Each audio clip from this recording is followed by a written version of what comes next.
ভোগ করা তাদের টার্গেট ছিল না, টাকা পয়সার মালিক হওয়া তাদের টার্গেট ছিল না, বেশি বেশি বিয়ে করব এই টার্গেট না, তাদের টার্গেট আল্লাহর বিধান যা বলি ওটা মানতে চাই।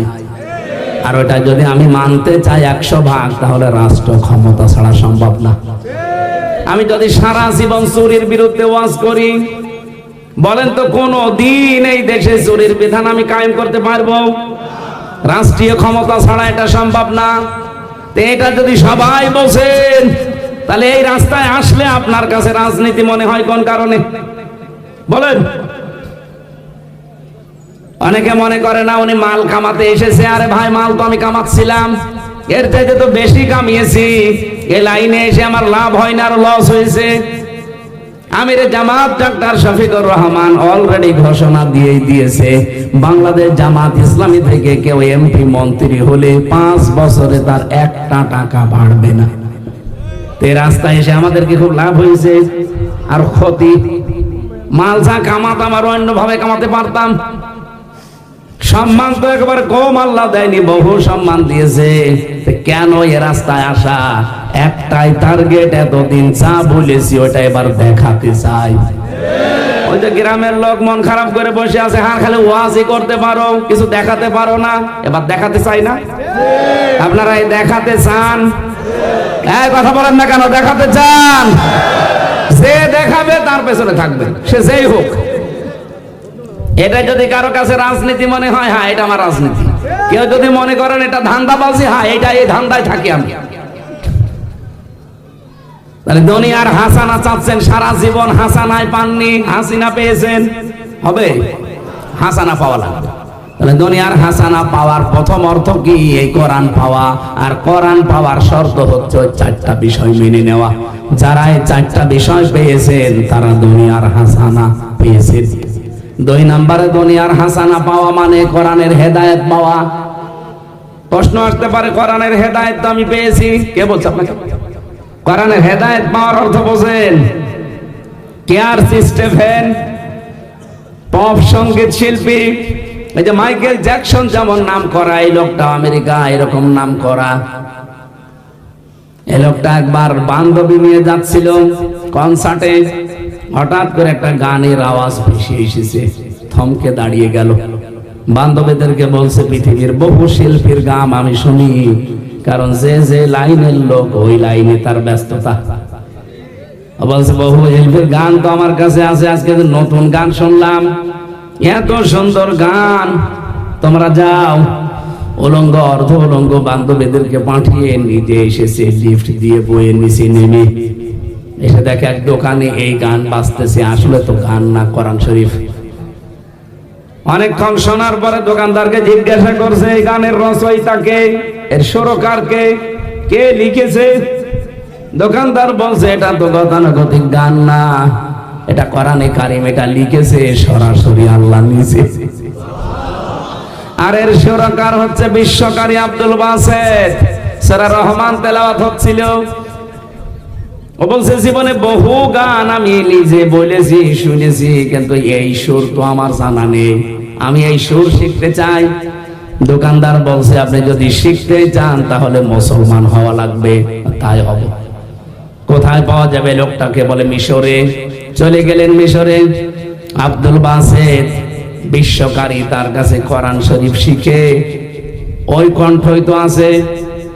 আগের ওই কণ্ঠটাই গান বলে দুনিয়া মাতিয়েছে, এখন ওই কণ্ঠে তেলাওয়াত করে বিভিন্ন কনসার্ট উদ্বোধন করে। আপনি এখন ইন্টারনেটে সার্চ দেবেন, কেয়ার স্টিফেন, এখন নাম পাল্টিয়ে রেখেছে ইউসুফ ইসলাম। আমি মাঝে রাতের বেলা যখন বাড়িতে যাই, গাড়িতে তেলাওয়াতটা দিয়ে শুনি, আল্লাহ, মানুষের কণ্ঠ এত সুন্দর হতে পারে। তারপরও তো কেয়ার স্টিফেন বলেন, মাইকেল জ্যাকসন বলেন, আব্দুল বাসেত বলেন, এদের কণ্ঠ দাউদ নবীর 100 ভাগের 1 ভাগ। আর দাউদ নবীকে আল্লাহ যে কণ্ঠ দিয়েছিলেন ওটা মুহাম্মদুর রাসূলুল্লাহর 100 ভাগের 1 ভাগ। মুহাম্মদ রাসূলুল্লাহ যে তেলাওয়াত করতেন, আমার আল্লাহর কণ্ঠেও তেলাওয়াত আমরা শুনতে পাবো জান্নাতে। ওটা হচ্ছে আল্লাহর কণ্ঠের 100 ভাগের 1 ভাগ। নবীজির মুখে কোরআন শুনে আবু জেহেল পর্যন্ত সারা রাত দাঁড়িয়ে শুনতো। দাউদ নবীর কণ্ঠে জাব্বুর শুনে এই নদীর মাছ পর্যন্ত উপরে চলে আসতো। কিয়ামতের দিন যেদিন আল্লাহ নিজে অনুষ্ঠান করে তার বান্দা বান্দীদেরকে নিজের কণ্ঠে সূরা ইয়াসিন তেলাওয়াত করে শোনাবে, 50 আলফা সানা মিম্মা তাউদ্দুন, আল্লাহর কণ্ঠে এক একটা আয়াত শুনতে সময় লাগবে দুনিয়ার হিসাবে 50,000 বছর। ওই ময়দানে আমরা যেখানে যারা আজকে বসে আছি, আল্লাহ যেন শ্রোতা হিসাবে আমাদের একটু জায়গা করে দেন, বলেন আমিন। কোরআনের হেদায়েত পেয়েছে কেমন দেখেন, তার জীবনী ইংরেজিতে পাবেন আপনি। শেষের দিকে পড়ছিলাম, এখন প্রতি রাতে তাহাজ্জুদের নামাজ পড়ে লম্বা সেজদায় পড়ে থাকে, আধা ঘন্টা 45 মিনিট 1 ঘন্টা করে সেজদা দিয়ে বলে রব্বুল আলামিন, সারাটা জীবন অর্থ সম্পদ কামিয়েছি, কোনদিন আমি বুঝে কামাইনি। আজকে আমি বুঝেছি যে কোরআন কি, আমার যা আছে সব আমি কোরআন প্রচারের জন্য এখন থেকে ব্যয় করে দেব। দোহাই লাগে কিয়ামতের দিন তুমি আমার জীবনের হিসাব নিও না। কোরআনের হেদায়েত পাওয়া এটা অনেক কঠিন বিষয়। মন মানসিকতা আপনার তৈরি হয়ে যাবে আলাদা। আপনি জানা শোনার পরে কোনো হারাম কাজ জীবনেও করবেন না। আমি ছেলে থাকাকালীন মাওলানা মতিউর রহমান নিজামীকে যে পাহারা দিত, ওই লোকটা আমারও পাহারা দিয়েছিল। এসে বলছিল যে ওনার কালকে রাত 10টায় একে ফাঁসি হবে। আমার এই জামাত ইসলামী বাংলাদেশের কিছু ভাইরা বলছে যে ওনার তো কালকে ফাঁসি, ওনার একটা পছন্দের খাবার আছে, ওইটা একটু নিয়ে এসে দিন। হাই সিকিউরিটি জেল, ওখানে তো ঢোকানো সম্ভব না। সুবেদারকে বলছে যে আপনি ঢোকান, কারণ জেলার আর সুপারও হিন্দু, ওরা ঢোকাবে না। একটা দেবদুলাল আর একটা সুব্রত বালা, ও আলেমের নাম শুনলে আরো বন্ধ করে দেবে। সুতরাং নাম পেয়েছে একজনের, আব্দুল হামিদ গাজী। এ মুসলমান, এক কাজ করেন, এরে দিয়ে ঢোকান। ও বলছে আমি ঢুকিয়ে দিতে পারি, আমার 10 প্যাকেট সিগারেট দেওয়া লাগবে। তাই ঢোকান। কায়দা কৌশল করে ঢুকিয়ে ওনার সামনে নিয়ে গেছে। কালকে রাত 10টায় একে ওনার ফাঁসি। খাবারটা সামনে পেয়ে বলছে সুন্দর তো, পছন্দের খাবার। কিভাবে ঢোকালেন? এটা কি বৈধ ভাবে ঢুকিয়েছেন না অবৈধ? সুবেদার বলছে স্যার বৈধ না, অবৈধ। কারণ এই হাই সিকিউরিটি কারাগারে এখানে শুধু তেলাপিয়া আর পাঙ্গাস মাছ ছাড়া কোনো মাছ ঢোকে না। এটা যা ঢুকিয়েছে আমি কায়দা কৌশল করে। আপনি খান। কি বললেন আপনি? কালকে আমার ফাঁসি, আর আজকে আমি এই হারাম খাবার খেয়ে আল্লাহর কাছে যাব, আমি মুখ দেখাবো কি করে? কোরআনের হেদায়েত দেওয়া অত সহজ না। এখানে লক্ষ লক্ষ কথা পড়েছি এই পয়েন্টটার ভেতরে। আমরা শুধু কোরআন পড়েছি, বুকে নিয়েছি, জমা দিয়েছি, এখনো পর্যন্ত কোরআনের হেদায়েত কি বুঝি নাই। আমার যেহেতু সময় কমে, জন্য পয়েন্টগুলো শেষ করতে চাই। 3 নম্বরে কোরআনের হেদায়েত পাওয়া না, পরিশ্রম করতে পারা দুনিয়ার হাসানা। আমরা তো পরিশ্রম করে খেতে চাই না। বাংলাদেশের মানুষের এখন অভ্যাস হয়ে গেছে শুধু ফাঁকি দিয়ে খাওয়া। কারটা মেরে খাবো, কারটা দখল করে খাবো, কারটা সাদাবাজি বলা ঠিক না। নাউজুবিল্লাহ, থুকু। কারণ এই জেলায় তো এগুলো নেই, এই জন্য টের পাচ্ছেন না। এগুলো আমাদের এলাকায় আছে। এই যে সাদাবাজি করে অনেকে দেখছি আবার ঋণ শোধ দেয়। আমাদের এলাকায় একজনকে পেয়েছে, সে সাদাবাজি করে ঋণ শোধ দিয়েছে। আরে ভাই, অত তো আর এক ঋণ। এক কথা বলেন না কেন? আপনি 5 লাখ টাকা ঋণ শোধ করার জন্য সাদাবাজি করেছেন 10 লাখ। আপনার 5 লাখ না, শোধ হলো 10 লাখ ঋণ হয়ে গেল। তো এটা দেওয়া লাগবে না?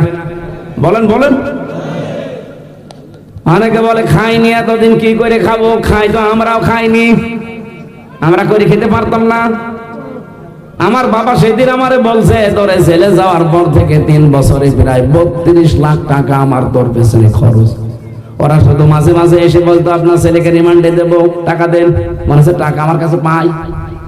দিলাম 5 লাখ 10 লাখ দিতে দিতে 3 বছরে ওদের কাছে আমি 32 লাখ টাকা দিয়েছি। ও শয়তানরা টাকাও নিয়েছে, আবার মামলাও দিয়েছে। এখন কোথায় সেই টাকাওয়ালারা? সব পালিয়েছে। আমি খুঁজে বেড়াচ্ছি। সেদিন একটাকে পেয়েছিলাম বগুড়াতে। বগুড়া একজনকে পেয়েছিলাম, এসে বলছে হুজুর মাফ করে দিয়েন।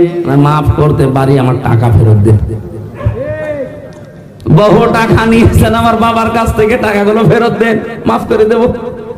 টাকা কোথায় পাবো, আমি তো পালিয়ে বেড়াচ্ছি। পালিয়ে বেড়ানো যায় করে দেওয়া লাগবে। আমার গাড়িটা আপনি আটক করে 1,13,000 টাকা নিয়েছেন, অন্য টাকা যদি নাও নেন এই টাকাটা দেন।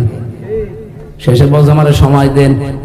সময় দিয়েছি, 1 লাখ টাকা ফেরত দিয়েছে, আর বলছে 13,000 টাকা মাফ চাই। পুলিশ যে টাকা ফেরত দেয় মনে হয় বাংলাদেশের এই প্রথম। সব পুলিশ না, যারা অত্যাচার করেছিল তাদের কথা বলবো। এই যে খালি মানুষেরটা মেরে খাওয়া, ধরে খাওয়া, ধান্দাবাজি করা, এগুলো বাদ দেওয়া লাগবে। পরিশ্রম করেন, আপনি যেখানে যেখানে যেখানেই থাকেন, শ্রম দিয়ে যান দুনিয়ায়। আপনার মেধার শ্রম, লেখনের শ্রম, যোগ্যতার শ্রম, লেখাপড়ার শ্রম, যা যতটুকু আছে এই শ্রমটা যদি দুনিয়ায় যেতে দিতে পারেন, এটা দুনিয়ার হাসানা। এরকম 10টা জিনিস আমি পেয়েছি দুনিয়ায় হাসানা, কেউ যদি পেতে চায়, আমরা একটাও পাই না। খালি দোয়াই করে যাচ্ছি রব্বানা আতিনা ফিদ দুনিয়া হাসানা। আখিরাতের হাসানা অনেকগুলো ছিল। কিয়ামতে জাহান্নাম থেকে বাঁচতে হলে একটা কাজ করা লাগবে, এই জমিনে যতদিন আছেন দিন কায়েমের চেষ্টা করা লাগবে, তাহলে আপনাকে আল্লাহ জাহান্নামে দেবে না। আল্লাহ আমাদেরকে, আমি আবার আসবো, নির্বাচনটা বেরিয়ে যাক, যেহেতু এখন আসতে দিচ্ছে না, আসলে এলাকায় আসলে আবার কথা বলবেন ইনশাআল্লাহ। এই 16টা জিনিস আমরা দুনিয়ায় অর্জন করে মরতে চাই। রাজি আছেন আপনারা? আল্লাহুম্মা আমিন।